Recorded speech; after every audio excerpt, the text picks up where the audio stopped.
একটা মেয়ে সবকিছু ঢেকেছে, মনে করেন চোখটা ঢাকে নাই, এই চোখ দুটো দেখেই একটা ছেলে তার প্রেমে পড়তে পারে। একটা ছেলে হিসেবে বলছি, এটা সম্ভব। হাতের কবজি দেখে আপনি একটা মেয়ের প্রেমে পড়তে পারেন, ভালো লাগতে পারে। মেয়েদেরকে আল্লাহ পাক এত সুন্দর করে সৃষ্টি করেছে। আল্লাহ পাকের সবচেয়ে শ্রেষ্ঠ সৃষ্টি হচ্ছে মেয়েরা। মানুষ তো অবশ্যই, তারপরে মেয়ে মানুষ। মেয়েদের যে হাঁটাটাও পর্দা, মেয়েদেরকে কে বুঝাবে হাঁটার মধ্যেও পর্দা আছে? কে বুঝাবে যে গলার ভয়েসে পর্দা আছে, চোখের চাহনিতে পর্দা আছে? তো এখানে দেখেন মেয়ের হাঁটার বর্ণনা আল্লাহ পাক দিয়েছেন। এখনকার জেনারেশনে মেয়েদেরকে আপনি হাঁটা শেখান, রাস্তাঘাটে, শপিং মলসে, সব জায়গায় দেখবেন গেঞ্জি আর জিন্স আর টি শার্ট পরে, ফর্মাল পোশাক পরে, স্যুট বুট পরে ঘুরছে। মাঝে মাঝে পোশাকের এখানে ওখানে ফাড়া ছেঁড়া, এটাই নাকি স্টাইল।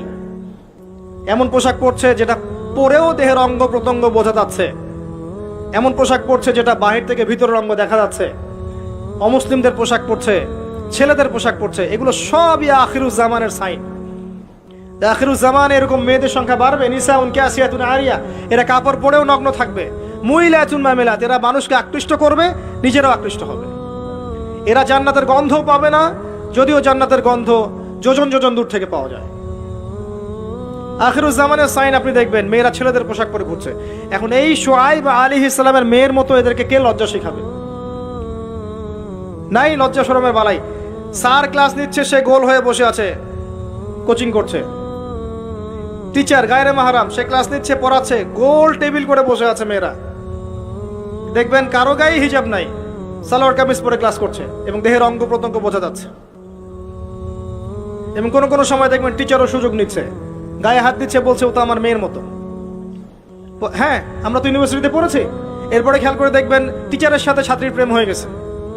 কত মেয়ে যে রেপের শিকার হচ্ছে, মুখ ফুটে বলে না। যে কয়টা খবর আসে পেপার পত্রিকা, এগুলো খুব নগণ্য খবর। বাস্তবতা আরো অনেক কঠিন, পরিসংখ্যান অনেক বেশি, অনেক বেশি। মেয়েরা তো আর মুখ ফুটে বলবে না আমার সাথে এরকম অন্যায় করা হয়েছে। কিছু কিছু মেয়ে যখন বলে তখন আপনি খবর পান। অনেক মেয়ে প্রাইমারি স্কুল থেকেও, তারা প্রাইমারি লেভেল থেকে একদম বয়স যখন 10-15 এখান থেকে শুরু করে কলেজ পর্যন্ত ধর্ষণের শিকার হয়েছে, রেপের শিকার হয়েছে। গার্লফ্রেন্ড বয়ফ্রেন্ডের দ্বারা বা টিচারের দ্বারা, কোনো কোনো ক্ষেত্রে চলতে ফিরতে গুন্ডা মাস্তানের দ্বারা এটা হচ্ছে, ফ্রি মিক্সিং এর কারণে। ছেলে আর মেয়েকে আপনি একসাথে জড়িয়ে দিয়েছেন, এগুলো চলবেই। এখন অনেক সময় এমনও হয়েছে, মেয়ে পড়াচ্ছেন, চারপাশে গোল হয়ে বসে আছে ছেলেরা। আবার কখন আমরা এমনও দেখেছি যে কলেজে মাঠের মধ্যে বসে আছে ছেলে মেয়ে একসাথে গোল হয়ে, গ্রুপ স্টাডি। মিথ্যা কথা বলছে? Group study. কলেজে আন্দোলনের সময় দেখেছি, কোনো দাবি নিয়ে আন্দোলন হচ্ছে, দেখবেন যে এই যে ছেলে শুয়ে আছে মেয়ের কোলে মাথা দিয়ে, মনে হচ্ছে সে যেন তার স্ত্রী মনে হয়। এগুলো কি? এগুলো চলছে। এখন এখানে আপনি কিভাবে আপনার বাসায় পর্দা ধরে রাখবেন?